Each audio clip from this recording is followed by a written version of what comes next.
Well, hello to another episode of Clifton Market Live. Hey, Tim, I'm on live now. Come on over. Yeah, it's great. We need a. Oh, you didn't get in trouble last time, did you? That's great. Just choke up there a little bit here. You can sneak in here. I didn't want to get the. It's much better to have you here than the trash cans in the background, but. Well, I'm glad I'm trash can up there. It's pretty bad.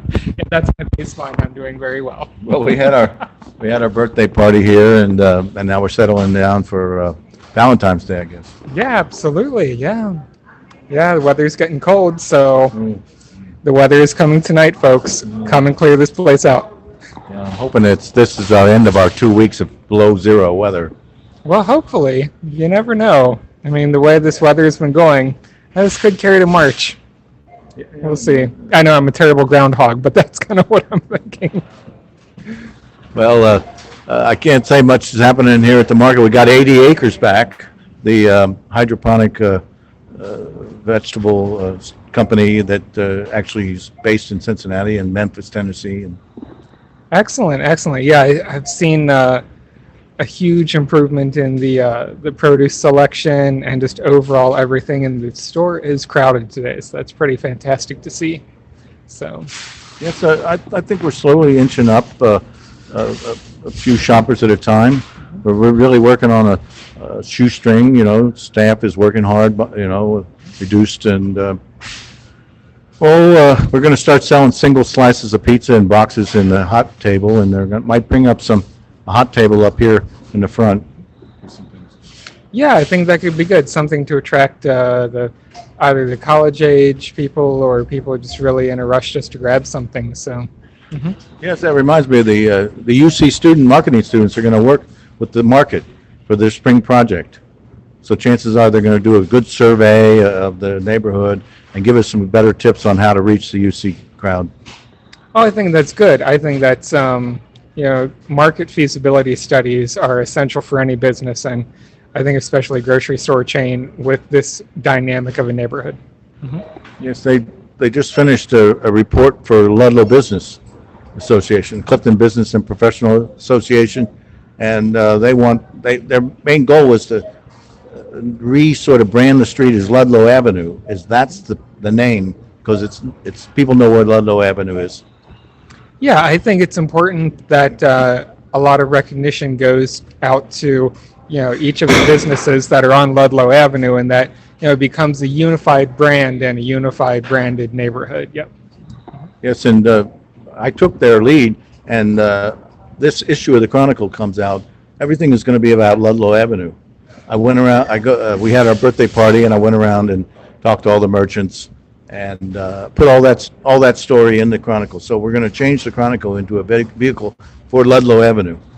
Yeah, I think that unified brand will really go a long way, not just to help the neighborhood, but to help the businesses that are in the buildings, to help the owners of the buildings. A unified brand really gives people a sense of location, that they come here for a variety of things, not just come here for the Esquire Theater, come here for Graders or Clifton Market. Instead, come to Ludlow Avenue and have a night out on the town.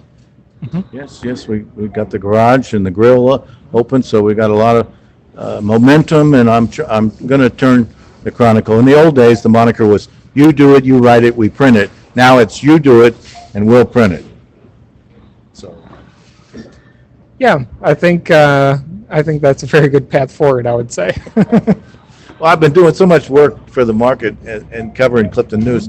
I realized I can write those stories and with nothing, my hands tied behind the back. So it's funny when you go to all the merchants. Some of them say, "Well, what's going here? What's new here?" And they say, "Same old, same old."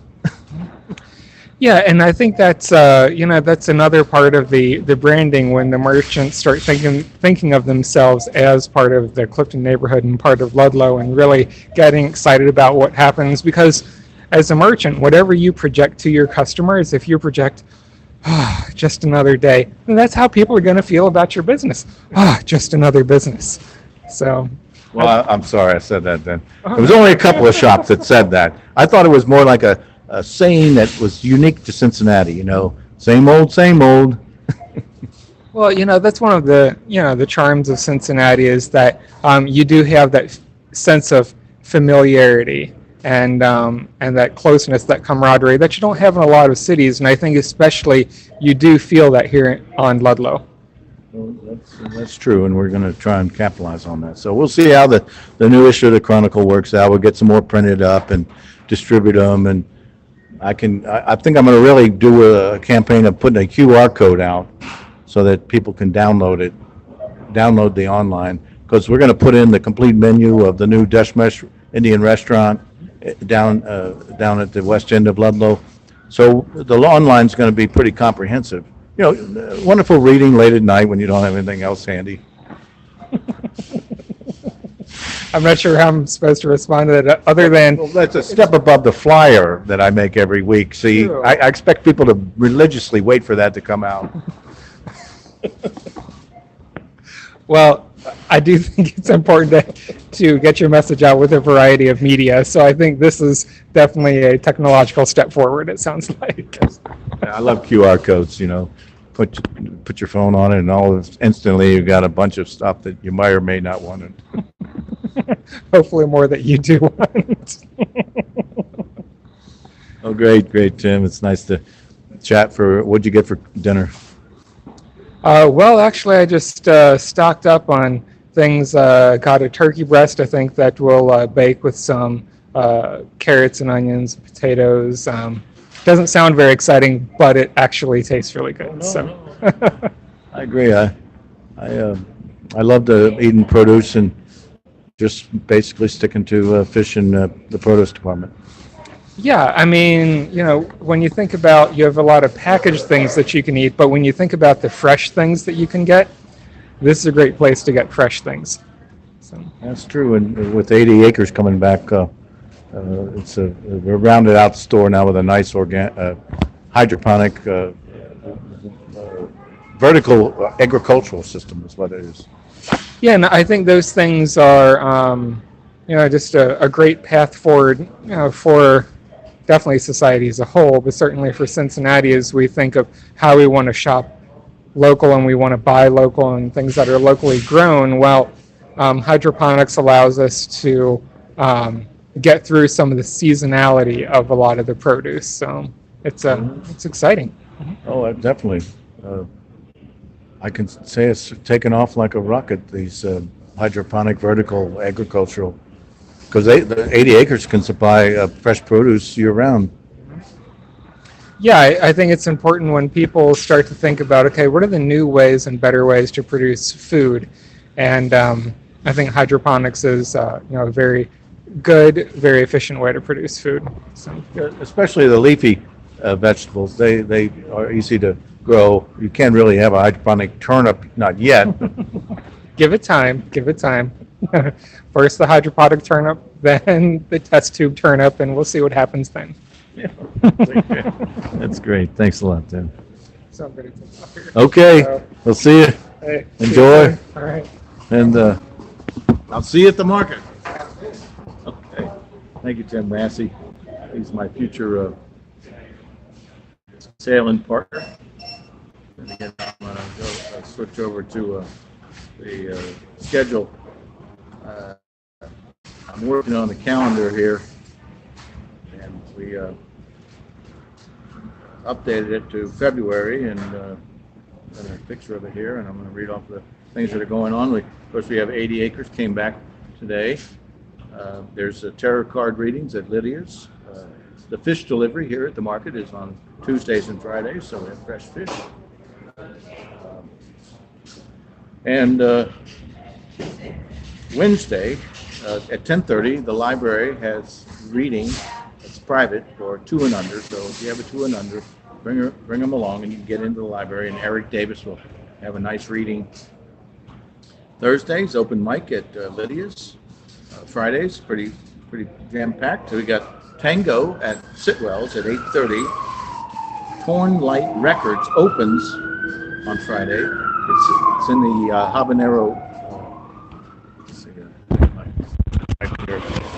It's in the Habanero parking lot they're going to open up, and the parking lot is going to be a little more restrictive. It's just for Habanero, Torn Light, Ace Hardware, and I'm drawing a blank. But anyway, those spots are just designated for the shops that are listed there. And in the back, in the spring, they might put up a gated area where you can buy up to 10 hours or 24 hours for a certain amount of money. So that's the big change in parking here. Let's go back to the calendar here. Tastings will be at Ludlow Wine and Beer on Friday and Saturday, beginning at 5. Saturday is the Arc Band at the Garage at 8:30, and that's a reggae band. And then Improv Cincinnati has a show at the Clifton Performance Theater across from CBS at 8 p.m. So that's the lineup right now, and I'll be broadcasting probably on Sunday with the rest of the lineup for the coming week. So we'll see you on Sunday, if not earlier, from at Clifton Market. Take care. This is Tom Lohre.